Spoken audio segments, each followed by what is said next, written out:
तो आज यहाँ पर आ चुके हैं इनके इंटरव्यू करने के साथ और आज जानेंगे इनसे गोला विधानसभा से इनकी प्राथमिकताएं क्या हैं और ये 4 लाख वोटर्स को कैसे लुभाएंगे और किस तरह से जनता के साथ में आएंगे। नमस्कार, पहले तो जनता की आवाज प्रोग्राम में आपका स्वागत है, क्योंकि इस प्रोग्राम में हम लोग चुनाव को लेकर मुद्दों को बात कर रहे हैं। आप भी चुनावी रण में आ चुके हैं, आप भी निर्दलीय प्रत्याशी हैं।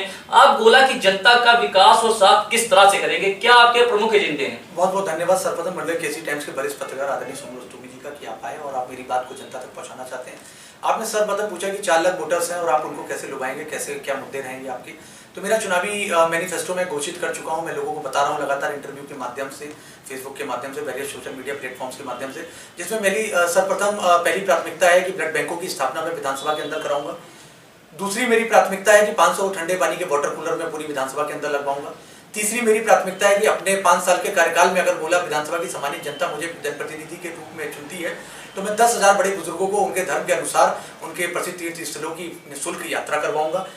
चौथी मेरी प्राथमिकता है कि मैं बड़े बुजुर्गों के लिए, यंगस्टर्स के लिए लाइब्रेरी का निर्माण कराऊंगा।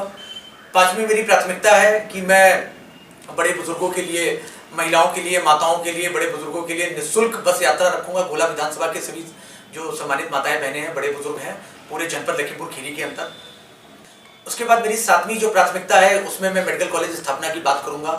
8वीं प्राथमिकता है कि मैं सफाई कर्मियों को जो है नियुक्त करूंगा, नए सफाई कर्मियों की नियुक्तियां होंगी। 8वीं प्राथमिकता है मेरी कि जो भी सफाई कर्मी है इस समय वो क्या नाम है आपका एक टर्म पे हैं या एक साल के लिए हैं, तो उनको मैं स्थायी करूंगा पूरी तरीके से।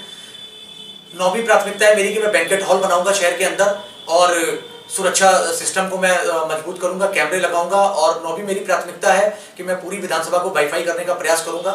10वीं प्राथमिकता है कि पूरे विधानसभा के अंदर मैं कैमरे लगवाऊंगा, सुरक्षा सिस्टम बढ़ाऊंगा, प्राइवेट सिक्योरिटीज को मैं हायर करूंगा और ज्यादा से ज्यादा मैं लोगों के लिए रोजगार की स्थापना करूंगा, कम्युनिटी सेंटर्स बनाऊंगा।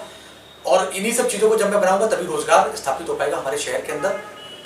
सब अब आप सुरक्षा की बात आई है तो आप बताइए, 1,58,000 से ज्यादा महिला वोटर्स हैं यहाँ पर, उनकी सुरक्षा के लिए किस तरह से आप तैयारियां करेंगे? जैसे आप जानते हैं कानून व्यवस्था किस तरह से महिलाओं के प्रति सजग है। जी देखिए, पहली बात तो हमारी जो माताएं बहनें बस के अंदर सफर करती है तो मैं कोशिश करूंगा कि उनके अंदर मैं एक महिला गणरी है तो वो भी एटलीस्ट उनके साथ चले सुरक्षा में। दूसरा, मैं कोशिश करूंगा कि लगभग गोला के अंदर मैं प्रशासन से बात करूं कि वो संख्या बल में इजाफा करें पुलिस प्रशासन की। दूसरा, मैं प्राइवेट सिक्योरिटी को भी हायर करने का प्रयास करूंगा विधायक निधि से कि विधानसभा जो है पूरी विधानसभा के अंदर गांव या गली मोहल्लों में मैं उनको लगभग सुरक्षा दे पाऊँ। सुरक्षा तंत्र को मैं मजबूत करने का प्रयास करूंगा पूरी चीज़ें। ये बात हो गई सुरक्षा की। अभी एक बात आ रही थी सामने कि अभी हम सामने आ रहा कि आप निर्दलीय प्रत्याशी के रूप में आ रहे हैं। अभी एक बीच में बात आई थी कि आप AIM के मिले थे, उनके अध्यक्ष से मिले थे, क्या आपने उनसे टिकट की मांग की थी? नहीं, ऐसा नहीं है। देखिए, ये बिल्कुल खंडन में करना चाहूँगा, इस बात का र्यूमर है। दूसरी बात ये कि अगर सोशल मीडिया के प्लेटफॉर्म पर कहीं भी सिद्धार्थ शुक्ला के पोर्टल पर ये लिख कर डाला गया हो कि मैंने AIMIM से आवेदन किया है, मैंने टिकट मांगा है, तो आप मुझे कह सकते हैं। लेकिन रूमर्स पे क्या है, रूमर्स तो किसी के बारे में कुछ भी कही जा सकती है। आपके बारे में भी कुछ कहा जा सकता है, आप पत्रकार हैं, और मेरे बारे में भी कुछ कहा जा सकता है। मैं भी जनप्रतिनिधि बनने की तैयारी कर रहा हूँ।